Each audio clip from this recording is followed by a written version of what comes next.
یو ځای کې طالبان دیرو نو یو بوډا بابا به راته هغه به وی خدای جبریل را پیښ کې خدای جبریل را پیښ کې چې ما جنت ته ورسوي طالبان وی د خدای نیکبخته نو جبریل دې ته اوزګار دی په تا پسې ګرځي جنت ته به خدای خاطر وکړه بل عبادت کوه او بابا به ټوله شپه راته چغې به یې والې خدای جبریل خدای جبریل طالبان وی در راسه هم اور کې ولاړ مونږ ته کتاب کتی شو نه تعجد کولی شو بس جبریل پسې چغې دی او چغې دی چغې دی یو طالب ورسره دا چلو کو چې کوټې ته وخته یو پړی راښکته کړه هغې کې پیکړه واچوله وی باباجي وی ها وی جبریل ما تا پسې راغلم جنت ته دې بوزم هله کوم ځای کې وی بار روزه وی څنګه مې بوځې وی دا پړی دې غاړې ته واچو یو چک به در کوم او جنت فردوس کې به ناست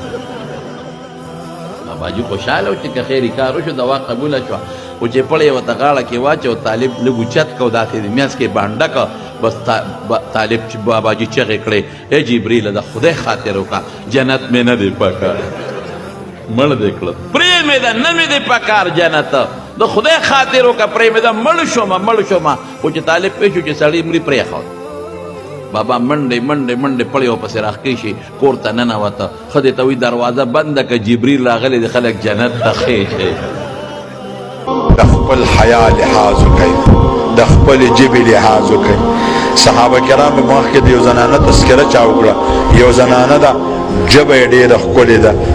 منځونه زکاتونه ډېر نه ورکوي مخصوص ورکوي رسول الله صلی الله علیه وسلم فرمایل دا به جنت ته ځي هي فی الجنه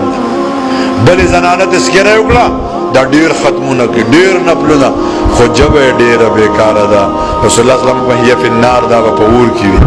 ژبې ښایستې کوي کنځلې مه کوئ خاندان د چا مه یادوئ